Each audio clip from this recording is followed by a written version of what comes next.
To Larry Conners, USA.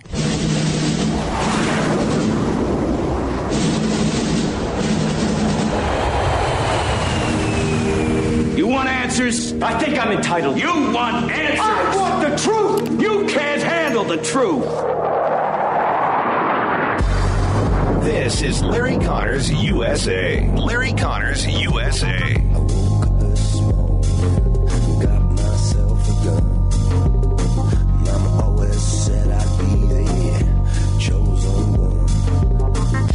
After a year on the inside, I learned they had little concern for rebuilding black families, and they cared even less about improving the quality of education for students in Minneapolis. That was made clear when they publicly denounced charter schools alongside the teachers union. I was an insider in Black Lives Matter, and I learned the ugly truth. The moratorium on charter schools does not support rebuilding the black family, but it does create barriers to a better education for black children. I resigned from Black Lives Matter after a year and a half.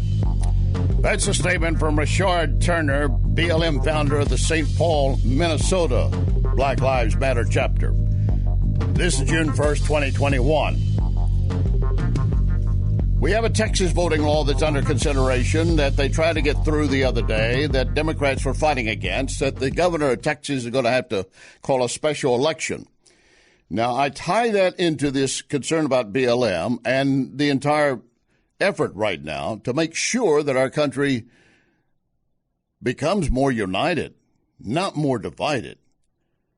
The Texas law, there's some points in there that are worth considering, and there's some others that are being hijacked and used as propaganda tools by the Democrats to basically pass their federal law to control all elections. Richard Turner stating after a year and a half that he decided he was stepping out of BLM because it was not doing what it promised it was supposed to do.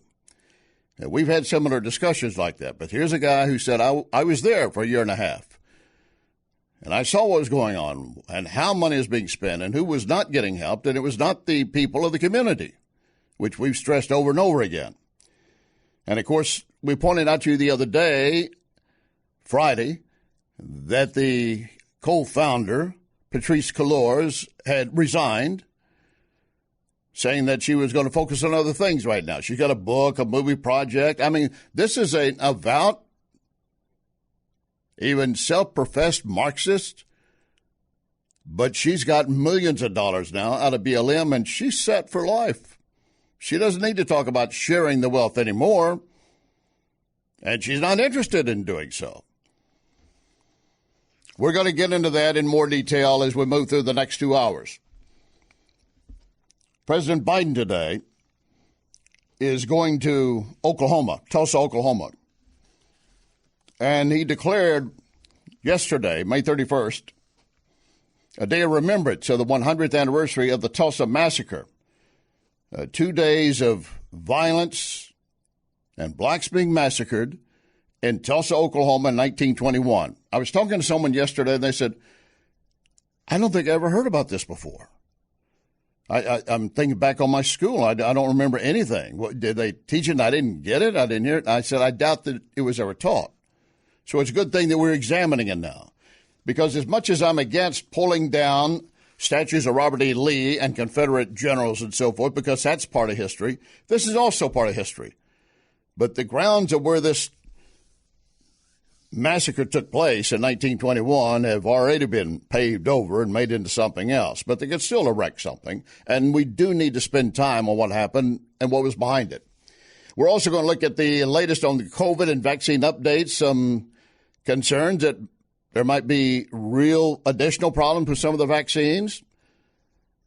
And also we're going to be joined by former U.S. Ambassador Pete Hostra talking about it's time to get tough with China, specifically the Biden administration doing so and not bowing down to China and really showing some spine. And at the same time, we've got former President Obama saying that Biden is doing pretty much what he was going to be doing anyway if he had a third term. In fact, pointing out he's using some of my own staff, which we know. Biden brought in numerous members of the former Obama White House. And we've questioned that before. Is this in a way Obama's third term? And then we have the story about the Pentagon confirming a UFO swarm over the USS Omaha off the coast of San Diego, caught on video and on radar. UFO means unidentified flying object. They cannot say where they came from, but they documented them and see them, one, go right into the water but leave no debris field. Nothing man-made that we know of. Lock and load. Ready on the right.